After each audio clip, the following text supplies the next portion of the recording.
My name is Margaret Collins. I'm 59 years old, a widow, and I live in a quiet neighborhood in Oregon. I've worked as an office manager at a law firm for nearly 2 decades. Raised 2 children, Emily, my daughter, who just turned 32, and Luke, my 29-year-old son, and spent most of my adult life making sure they never had to struggle the way I did. Last Tuesday, I received an email that changed everything. It was from Emily. No subject line, just her name sitting in my inbox. I smiled before opening it, thinking maybe it was a quick update or a sweet note before her big day. We had just spoken about her wedding plans a few weeks ago. I had already contributed $30,000 to help her book the venue, secure a photographer, and reserve the florist she loved since college. But when I opened the email, the smile vanished. Mom. The email started. No, dear Mom, just Mom like a label. Emily explained that she along with her fiancé Andrew and his family had finalized the guest list for the ceremony in Napa Valley. And after much thought, they decided it was best for me to watch the wedding via live stream, not in person. She added that Andrew's mother was particular about the guest count and wanted to keep things intimate.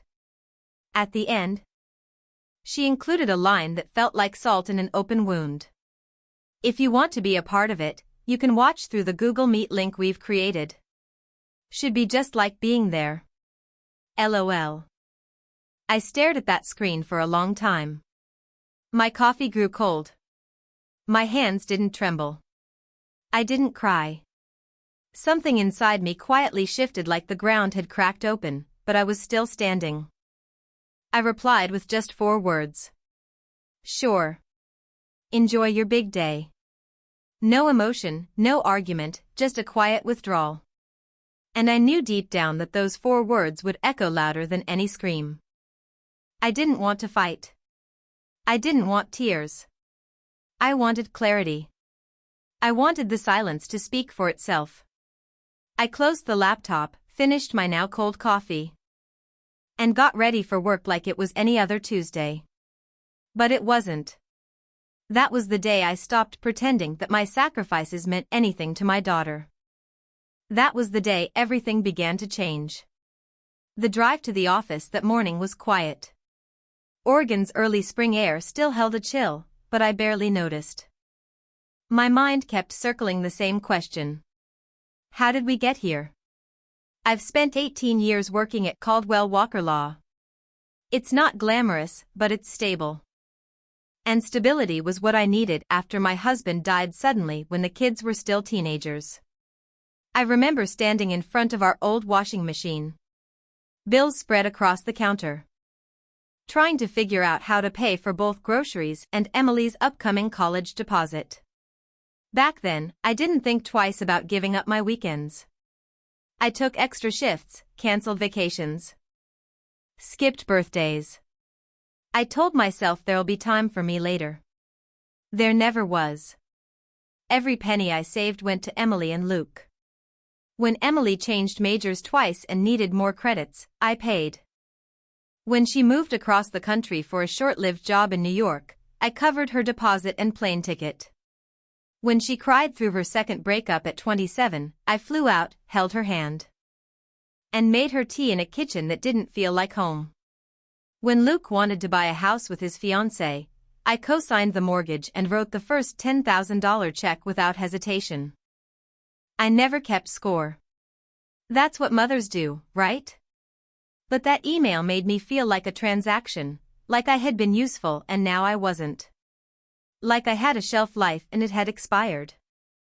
Back at the office, my boss, Robert, stopped by my desk. He's one of those rare men who remembers birthdays and how you take your coffee. He noticed something was off right away. You look like you've seen a ghost, he said, setting a lat from the cafe downstairs on my desk. I wanted to tell him. I wanted to say my daughter just disinvited me from her wedding. But instead I smiled and said I hadn't slept well. He didn't push. That small act of kindness, the coffee, the silence nearly undid me. After all the noise in my head that morning, it reminded me that I still existed, that I still mattered, even if only quietly. Around lunchtime, my phone buzzed. Emily again.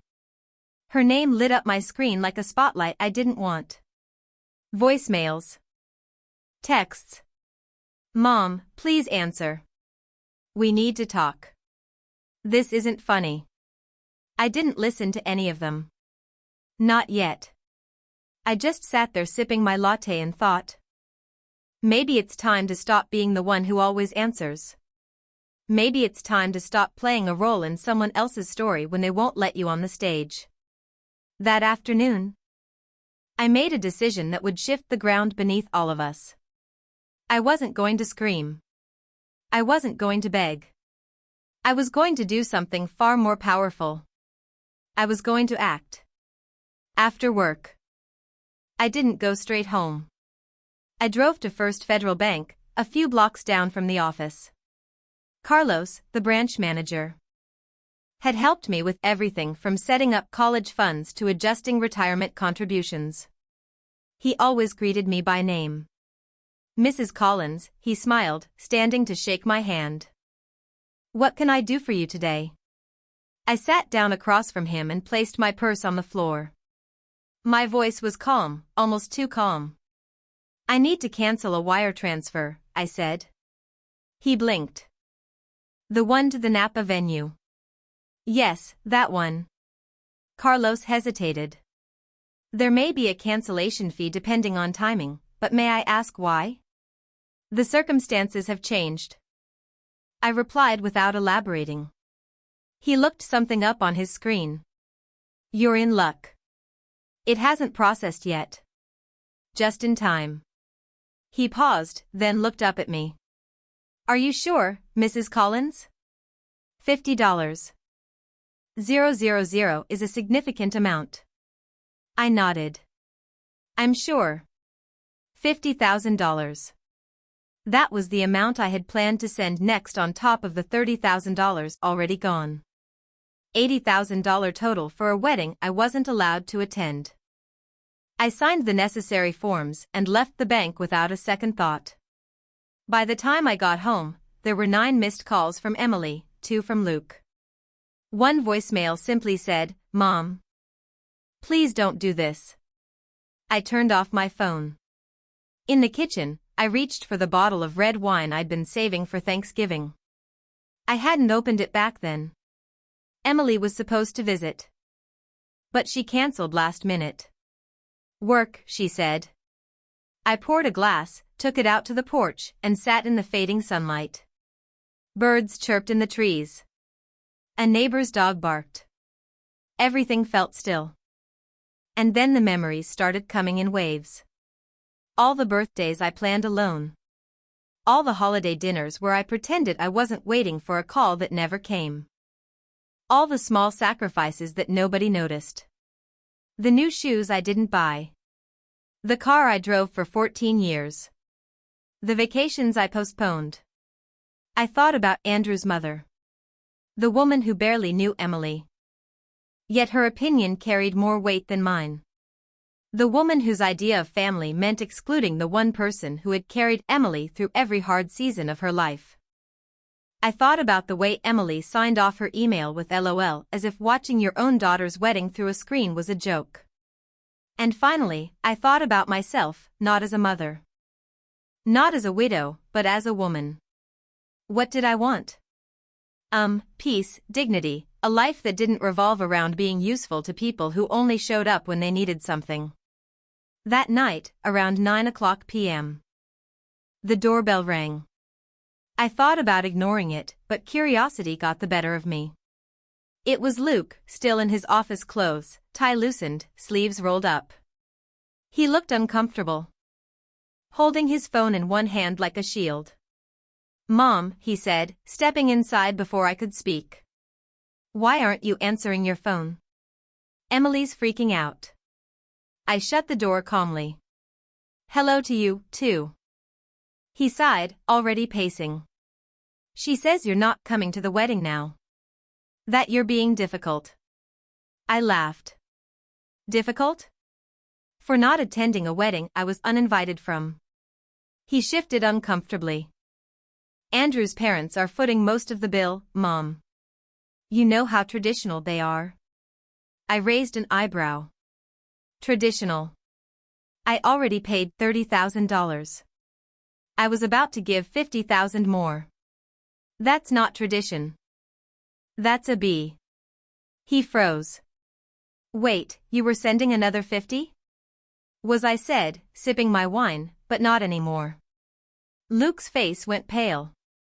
Mom, they're counting on that. The venue, the food. The not my problem anymore, I said evenly. His voice rose. Of course, it's your problem. She's your daughter and I'm her mother, I said quietly. A mother who was told to stay home and watch from a screen. He ran his hands through his hair, visibly agitated. You always make everything about yourself. And that was it. That was the moment something inside me finally gave way. Get out of my house. What? You heard me, Luke. Get out, Mom. No, I said firm but soft. I've given everything I had and I'm done being the villain in a story I wrote with love. Luke stood there for a second longer. Then turned and walked out. The door clicked behind him quietly. But it felt louder than any slam. I stood in the middle of my living room, heart pounding, and realized something startling. I didn't feel guilty. I felt free.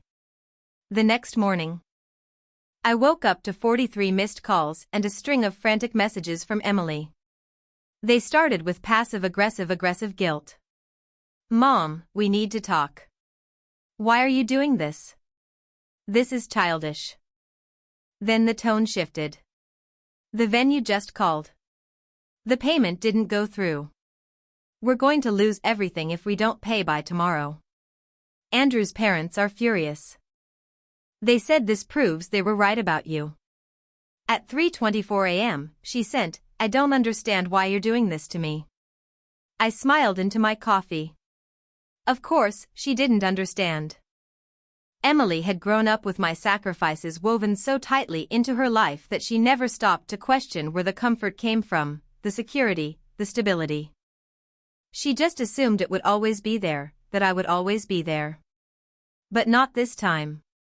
Later that morning, while I was reviewing contracts at my desk, an email popped up in my personal inbox. The subject line read, "Please don't ruin my wedding." I opened it without expectation. Mom, she wrote, I know you're upset about the live stream situation, but this is extreme. We've lost the venue deposit, and if we don't pay the remaining balance by end of day Paris time, the caterer walks. Andrew's parents are beyond upset. They're saying this proves you can't be reasoned with. Please don't do this. We can talk about you attending the ceremony, but we need the funds first. There it was. They were willing to talk about letting me attend now that the money was gone. Not an apology, not a reflection. A negotiation. As if my presence at my own daughter's wedding could be bartered. Bought, or sold depending on how generous I was feeling. I didn't respond. I closed the email and turned back to my work. Around noon, Robert stopped by my desk. Lunch, he offered. That new Italian place just opened. I almost declined as I usually did. But something in me shifted. Maybe it was the clarity of the past 24 hours. Maybe I just needed to sit somewhere that didn't ask anything from me. So, I nodded. I'd like that. Over pasta. He told me about his grandkids and how exhausting but beautiful it was to chase after them. His eyes were soft. Real? He paused and said gently, Forgive me, Margaret, but you seem lighter today. I surprised myself. I told him everything about Emily, the email, the wedding, the money, and what I did. When I finished, he didn't judge. He didn't try to fix anything. He just said, Sometimes the hardest part of love is setting boundaries, especially with the people we've given the most to. He reached across the table and briefly squeezed my hand. I think you did the right thing. For the first time in a long time, I believed that, too. When I returned to my desk, there were more calls, more texts, but I didn't answer. I didn't need to because for the first time, my silence spoke volumes. That evening, as I pulled into my driveway, the sky was already dimming. The porch light clicked on automatically. Everything looked still peaceful, even. But there was someone sitting on my front steps. As I got closer, I recognized her. Sophia. She stood up quickly, brushing invisible lint from her coat. Sophia had been Emily's best friend since 5th grade. She spent countless weekends at our house baking cookies, watching movies, giggling in sleeping bags until dawn. I hadn't seen her in years. Mrs. Collins, she said softly. I'm sorry to drop by like this. It's fine, I replied, unlocking the door. Would you like some tea? She followed me into the kitchen. Her eyes scanning the familiar walls like they held old echoes. I filled the kettle and waited. Emily sent you? I finally asked. She didn't answer right away. Then she's a mess. They lost the venue. The florist dropped out. Andrew's parents are threatening to cancel the wedding. I said nothing, placing 2 mugs on the counter. She's panicking, Sophia continued. She knows she messed up. She just doesn't know how to fix it. Is that why you're here? I asked. To fix it? She shook her head. No, I'm here to ask. Is there anything she can say or do to change your mind? I paused. Would an apology change the way it felt to be excluded? To be used like a bank account, to be told you're not welcome unless your money is? I looked at Sophia, still young, still hopeful. No, I said quietly. There isn't. Her shoulder sagged, not even if she apologizes. I handed her a mug of tea. Words are easy, Sophia, especially when people are desperate. But the people who love you, they don't wait until you cut them off to see you. Sophia looked down into her tea, nodding slowly. I get it, she said. Even if she doesn't. I'm sorry, Mrs. Collins. You don't need to be, I replied. We stood in silence for a moment. 2 women from different generations connected by one hard truth. Sometimes love has limits. Sometimes the only way to be seen is to walk away. Sophia didn't stay long. She didn't try to argue. She just thanked me, hugged me gently, and walked back into the night. And I finally closed the door on a version of myself I had long outgrown. The wedding never happened, not as they planned. Anyway, they scrambled to find another venue, but everything was either booked or far too expensive without the money I had once promised. According to Luke, they ended up doing a small backyard ceremony weeks later, just a few relatives and Andrew's parents. I wasn't invited, and this time I didn't need to be. In the weeks that followed, Emily sent one more email, a long one. Emotional, half apology, half justification. I read it once, then archived it. I wasn't angry anymore, just done. There's a strange peace that comes with letting go, not in rage, but in clarity. For the first time in decades, I woke up not wondering who needed something from me. Not bracing for another guilt trip disguised as love. I made a new rule for myself. If my presence is negotiable, then so is my effort. I go to work. I read novels. I joined a pottery class. I have dinner with friends who see me, not what I can give them. And I've learned something I wish I'd known sooner. You don't have to burn yourself to keep others warm. If this story resonated with you, share it, comment below, and don't forget to like and subscribe. Sometimes the strongest kind of love is the one you finally give to yourself.